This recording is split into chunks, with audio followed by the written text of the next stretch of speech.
Eu vejo que a gente tem diferentes perfis, né? A gente tem aquelas pessoas que são mais analíticas e que tendem a pensar muito para poder agir. A gente tem aquelas pessoas mais ousadas que vão lá e fazem, mas não planejam, enfim, né? Cada um tem aí o seu perfil. E quando a gente vive uma situação em que é algo difícil, que eu não consigo visualizar eu fazendo aquilo, ou que vem as vozezinhas, né, que a gente tem as que nos fortalecem, as que nos limitam, essas vozes internas, às vezes o peso da própria família, ou a nossa cultura, né, que a gente estava até conversando aqui a respeito das artes. Então, tudo isso vem como uma carga muito negativa, né? Então, o que eu penso? Que essa pessoa, ela precisa parar e pensar, o que eu quero para minha vida? E visualizar os sonhos. Eu penso muito nisso, porque a base é o sonho. Então, a gente não ficar pensando nas limitações. Então, é separar bem a situação, sabe? Então, é tentar se afastar da situação e visualizar sonhos. Gosto muito de papel e caneta. Pegar e começar a escrever livremente. Num mundo onde tudo é possível, o que você gostaria de realizar? E viajar mesmo, sabe, Carlinha? Pegar assim, se eu sou um músico, onde eu quero chegar com a música? Quais pessoas eu quero tocar com a minha arte? E aí isso vai dar uma motivação. Mas aí vem, né, as travas. E daí a minha sugestão é começar a escrever possibilidades, como eu falei. Eu fiz isso. Eu não sabia como ir e nem para onde ir. Mas eu já sabia o que eu não queria, né? E aí eu não deixei, por um tempo eu sobrevivi, eu falo que eu sobrevivi, mas eu não deixei as dificuldades ou as minhas crenças limitantes abafarem aquilo que eu queria, né? Que era uma nova vida, enfim, desenvolver. Depois eu descobri que era desenvolver pessoas e me desenvolver junto com as pessoas, né? Uhum. Então, acho que o voltar a sonhar, escrever possibilidades, estar no meio de outras pessoas que tenham objetivos parecidos, né? De você poder compartilhar os desafios, ouvir o que as outras pessoas estão fazendo, porque isso ajuda muito. Às vezes a dificuldade que ela tem é a mesma que você tem. Né, entrar em movimentos que você consiga se sentir cada vez mais motivado, né, com aquilo que você está buscando. E eu acho que isso traz um direcionamento. Uhum. O autoconhecimento me ajudou muito, principalmente para conhecer minhas fortalezas, não só as minhas limitações. E aí eu fui buscando dentro do autoconhecimento tudo aquilo que eu podia utilizar para que eu conseguisse me direcionar. Caí por diversas vezes, não foi fácil. Porque a gente às vezes visualiza aí a vida do Instagram, que é tudo belo e rápido. Não foi fácil, mas cada passinho que eu dava, eu conseguia visualizar os ganhos que eu tinha. Cada passinho eu celebrava, né? Então, às vezes a gente pensa no objetivo. Por exemplo, um músico, o que ele quer? Ele quer tocar a vida de muitas pessoas, ele quer fazer sucesso, ele quer gravar músicas, né, que toquem aí, que eu não sei os termos corretos, né, que a gente fala. E aí, na primeira dificuldade, eu não posso simplesmente desistir. Então, a resiliência, por exemplo, é uma competência aí da inteligência emocional. Então, acho que quanto mais você conhece as suas fortalezas, você consegue usar como arma para você seguir. Não sei se eu viajei demais, se eu consegui responder. Não, faz muito sentido, assim, o que você está falando. E, na verdade, eu me identifico muito, assim, com essa fala, né, na verdade. Porque eu sou servidora pública ainda, né? Eu digo ainda porque eu me sinto em plena transição de carreira, né? Então, eu me divido hoje, eu sou essa pessoa, assim, que eu me sinto artista.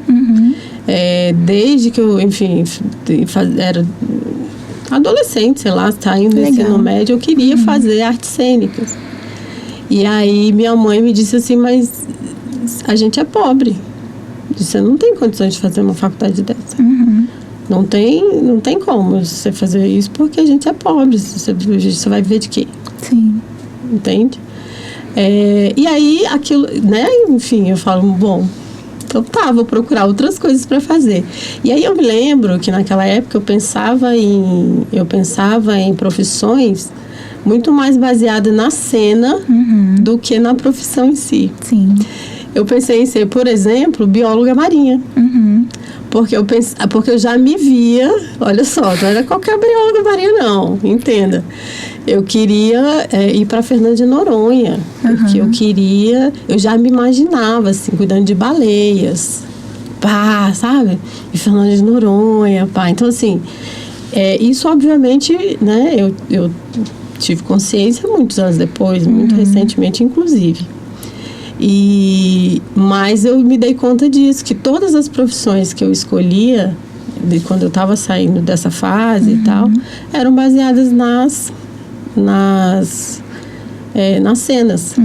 Eu imaginava as cenas. Entendi. Então, assim, eu me sinto hoje em plena transição de carreira. E essas vozes, né, assim, você manter isso, assim... É muito complicado, assim, porque você tem a história da segurança muito forte, assim, né? E aí você fica entre uma coisa e outra. Só que e eu vejo isso muito dentro do serviço público também. Era aí que eu queria chegar. Eu dei uma viajada, mas agora eu peguei. Lembrei o que eu ia falar.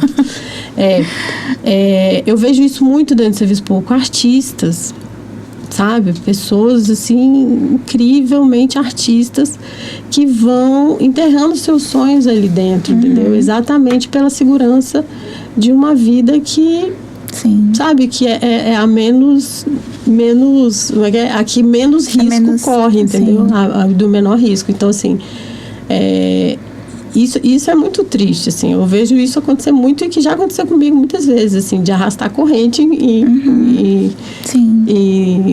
departamentos, né, em repartições, assim, muito pensando nisso, mas, assim, muito...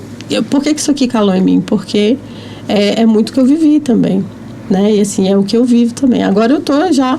Enfim, desabrochando, né? Tô nesse processo já faz um tempo, aliás, né? Assim, eu acho que cada um tem o seu tempo também. Tem isso também, né, Samira? Assim, não sei quanto tempo demorou para você, mas eu tô nesse rolezinho aí de transição de carreira desde 2014, 2015, por aí. Sim, assim, é um processo. Né?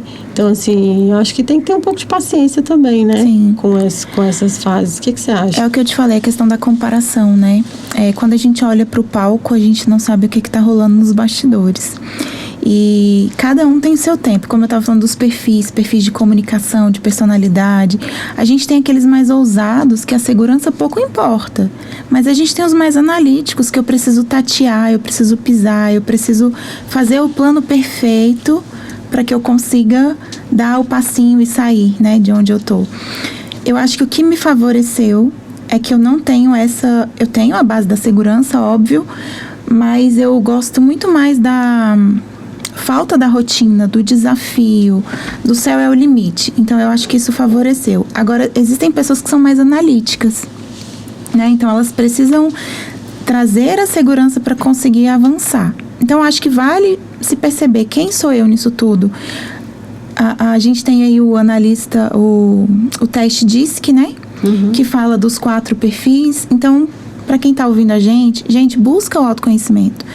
Percebe qual é o seu perfil, quais são os seus valores. Quando eu falo valores, o que é importante para você que você não abre mão de jeito nenhum? Uma pessoa que vai para um concurso público ou foi muito influenciado pelos pais, porque que não é difícil, né? Não é Aqui difícil, em Brasília, por exemplo. Exatamente.